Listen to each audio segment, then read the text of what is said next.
अस्सलाम वालेकुम। Welcome to the KT kitchen corner. कैसे हैं आप सब और आप सबकी ईद कैसी गुजरी, प्लीज़ ज़रूर बताइएगा कमेंट्स में। आज मैं आपके लिए लेके आई हूँ मुट्ठी कबाब, जिसके लिए ये देखिए मैंने कितना सारा सामान इकट्ठा किया हुआ है। चले आपको भी बताते हैं कि इसमें क्या क्या डाला जाएगा। मैंने लिया है 3 पाव कीमा और 1 पाव प्याज, 2 ब्रेड के स्लाइसिस और 5-6 सब्ज़ मिर्चें और 1 से 2 टेबलस्पून लहसुन अदरक का पेस्ट। हर चीज़ को ग्राइंड कर लिया, चॉप कर लिया और उसके अंदर हमने कीमा ऐड कर दिया। ब्रेड के स्लाइस भी जो हैं वो भी चॉप कर लिए हैं और ये जा रहे हैं इसमें स्पाइसेस। नमक 1 टीस्पून डाला और भुना हुआ गरम मसाला और ये धनिया पाउडर।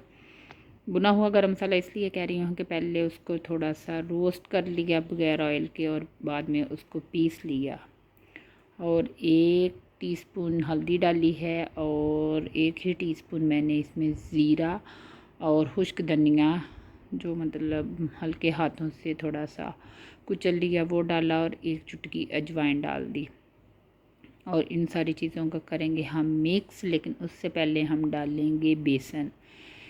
2 टेबलस्पून बेसन डाले हैं। आप कॉर्नफ्लोर भी डाल सकते हैं और मैंने ब्रेड स्लाइसेस डाले और इसमें डाला बेसन।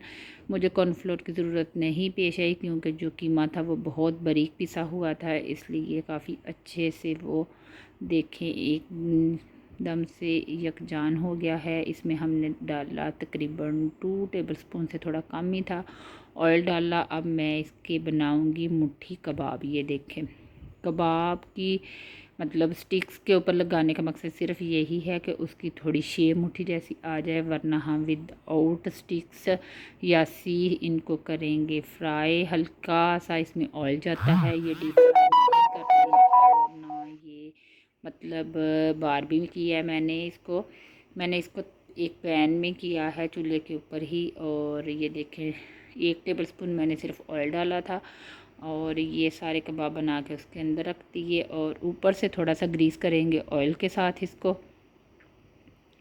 और कोई एक्स्ट्रा ऑयल नहीं है इसमें, ये इतने सारे ऑयल में ही बहुत अच्छे से पक जाएंगे। सिर्फ इनको दम देना पड़ेगा आपको। ये तकरीबन 15 मिनट में तैयार हो जाते हैं बहुत अच्छे से।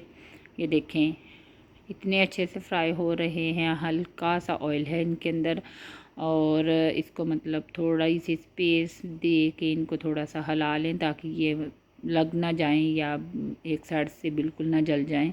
देखिए कितना खूबसूरत कलर आ रहा है। ये देखें हर साइड से इनको मैंने पकाया तकरीबन चारों साइडों से।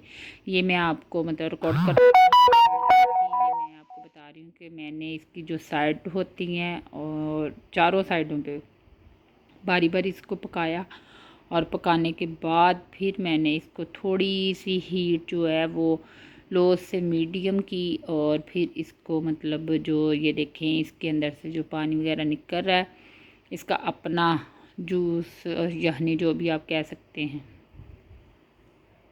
कीमा था असल में ये बकरे के गोश्त का, तो इसलिए इसको ज़्यादा टाइम नहीं लगना था पकने के लिए।